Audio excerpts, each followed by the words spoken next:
प्रभु में आपको प्रेम भरा नमस्कार। आज हम सीखने वाले हैं कि सच्ची आराधना क्या है? हम जानेंगे कि हम परमेश्वर की सच्ची आराधना कैसे कर सकते हैं? परमेश्वर को कैसे हमारी आराधना पसंद है? रोमियो का चैप्टर 12 पढ़ेंगे वचन 1 से कि परमेश्वर की सेवा क्या है और परमेश्वर की सच्ची आराधना क्या है? हम परमेश्वर की सच्ची सेवा कैसे कर सकते हैं? सच्ची आराधना कैसे कर सकते हैं? इसीलिए हे भाइयों, मैं तुमसे परमेश्वर की दया स्मरण दिलाकर विनती करता हूँ कि अपने शरीरों को जीवित और पवित्र और परमेश्वर को भावता हुआ बलिदान करके चढ़ाओ कि यही तुम्हारी आत्मिक सेवा है। तो यहाँ पे वचन हमें क्या बताता है कि यहाँ पे पौलुस क्या बोल रहे हैं हमें कि हमें अपने शरीर को जीवित बलिदान चढ़ाना है, भावता हुआ बलिदान चढ़ाना है ना? इसलिए हे भाइयों मैं तुमसे परमेश्वर की दया स्मरण दिलाकर विनती करता हूँ कि अपने शरीरों को जीवित और पवित्र और परमेश्वर को भावता हुआ बलिदान चढ़ाओ। मतलब हमें जीवित, पवित्र हमारा जो शरीर हो पवित्र और शुद्ध हो और परमेश्वर को जैसे भाता हो उसकी इच्छा के अनुसार हम चलें, ठीक है? और यही तुम्हारी आत्मिक सेवा है, यही स्पिरिचुअलिटी है एक्चुअली में।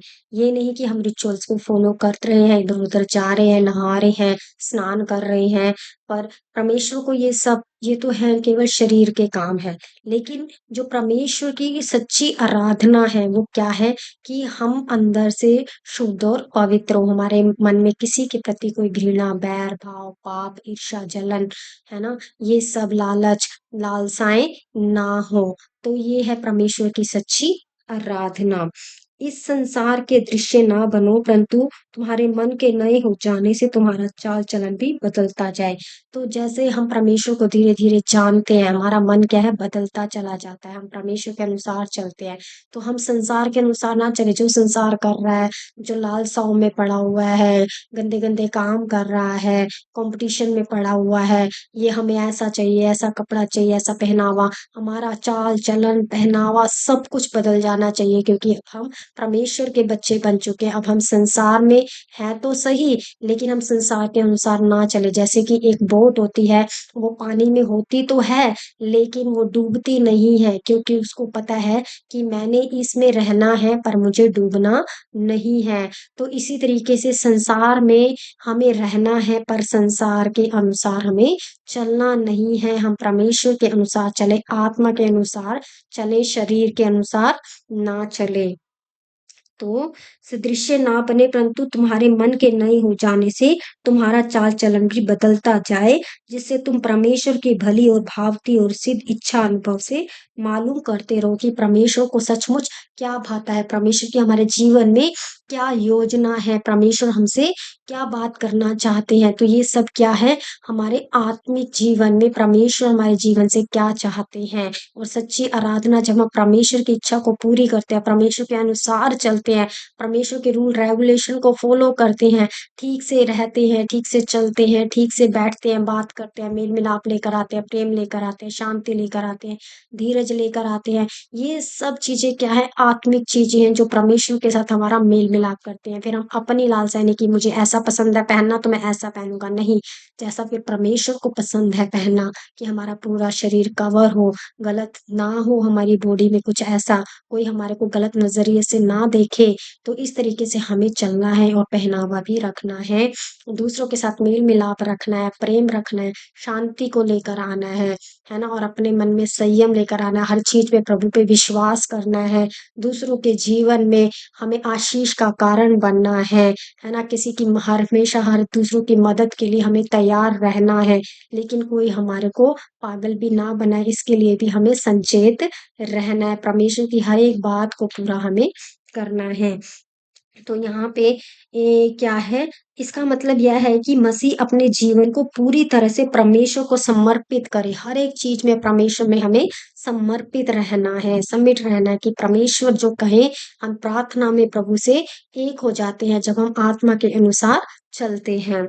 तो और ना केवल धार्मिक रीति-रिवाज़ों का पालन करें, बल्कि इसका अर्थ यह है कि हम अपने शरीर को पाप से दूर रखें। हम शरीर को कैसे रखें?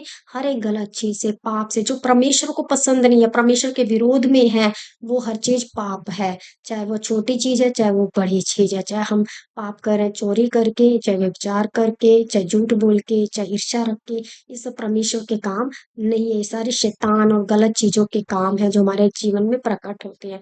वो परमेश्वर के जो काम होते हैं, वो अलग होते हैं, वो शांति लेकर आते हैं, मेल-मिलाप लेकर आते हैं। अलग वो कभी भी नहीं होते, किसी भी रीति चाहे सामने वाला कितना भी बुरा हम हमारे मन में यही रहेगा कि हम मेल-मिलाप कर लें।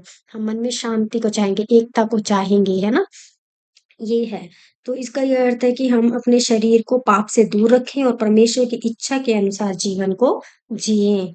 तो परमेश्वर को भाने वाला जीवन, इसका अर्थ है कि उनकी जीवन शैली परमेश्वर को प्रसन्न करने वाली हो और उनके कार्य भी परमेश्वर को प्रसन्न करने वाले हों। जो परमेश्वर को खुश करते हैं, परमेश्वर को अच्छे लगते हैं, जो परमेश्वर की योजना है, उसके अनुसार हमें शुद्ध और पवित्र जीवन जीना चाहिए। परमेश्वर की इच्छा को पूरी करना चाहिए। यही बलिदान मसीह की आराधना का एक महत्वपूर्ण पहलू है। यही एक सच्ची आराधना है ना? जब हम मसीह के अनुसार, परमेश्वर के अनुसार चलती है। मसीह मसीह क्या है? मसीहा मतलब कि एक अद्भुत प्रभु, है ना? जो हमारे लाइफ को बदलता है। एक एक बदलाव लेकर आता है। एक अच्छा जिससे हमारे को शांति मिलती है, जो हमारे जीवन में एकदम प्रकट होता है। हमें ऐसा लगता है कि मेरे जीवन में मसीहा आ गया, मेरे जीवन में बदलाव आ गया, एक ऐसा चमत्कार आ गया, जिसके कारण मेरा जीवन बदल गया, है ना? तो वैसा हमें जीवन जीना है, जब वो हमारे जीवन में आ जाता है, तो ऑटोमेटिक हमारा जीवन बदलना शुरू हो जाता है। बहुत सारी चीज़ें मेरी गलत थी, बहुत सारी चीज़ें को मैं अपने अनुसार चलाती थी, लेकिन जब मैंने परमेश्वर को जाना कि परमेश्वर की इच्छा क्या है, तो मुझे वैसे ही चलना है। फिर मैंने हर एक चीज़ को वो हटाया, जो परमेश्वर को पसंद नहीं है और जो मुझे पसंद कितनी भी है, चाहे जैसी भी मुझे अच्छी लगती हैं, पर फिर भी मैंने उसको बोला नहीं, मुझे आत्मा के अनुसार, परमेश्वर की बेटी हूँ, तो मुझे परमेश्वर के अनुसार चलना है। तभी तो मेरी प्रार्थना जो है वो है, तभी तो अगर मैं प्रभु मुझसे प्रेम कर रहे हैं और मैं प्रभु के वचन को पढ़ रही हूँ, परमेश्वर के अनुसार चल रही हूँ, तो उसको मुझे फ़ॉलो भी करना ही पड़ेगा, क्योंकि ऐसे वचन पढ़ने का, प्रार्थना करने का कोई मीनिंग नहीं है। जब तक हम अपने आप को समर्पित नहीं करेंगे, तब तक हमारे जीवन में बदलाव नहीं आएगा। पूर्ण समर्पण ही प्रभु का जो है हमें अपनी ओर खींचता है, तभी हमारा परमेश्वर हमारा मेल-मिलाप होता है। ऊपर से हम चाहे जितना मर्ज़ी दिखावा कर लें, जितनी मर्ज़ी हम पूजा-पाठ, आराधना, स्तुति कर लें, लेकिन हम प्रभु के अनुसार नहीं चल रहे, प्रभु को समर्पित नहीं हैं, तो प्रभु को वो चीज़ हमें प्रभु की वो चीज़ नहीं भाती है हमारी। तो प्रभु हमसे एक सच्ची आराधना ही चाहते हैं कि हम उनके अनुसार एक अच्छा जीवन व्यतीत करें और सच्चा जीवन, प्रेम से भरा हुआ जीवन और सादा जीवन व्यतीत करें, यही सच्ची आराधना है।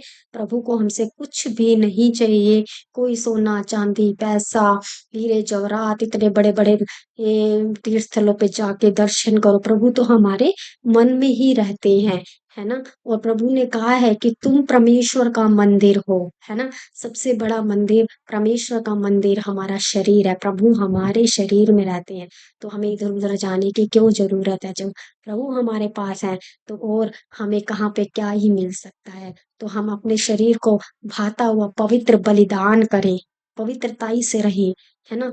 तो यही हमारा शरीर पवित्र आत्मा का मंदिर है और प्रभु हमारे अंदर निवास करते हैं।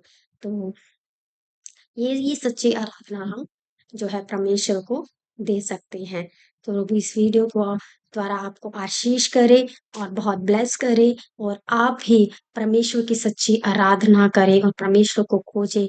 जब आप खोजेंगे तो प्रभु ज़रूर मिल जाएँगे। प्रभु आपको इस वीडियो के द्वारा बहुत आशीष करे। God bless you.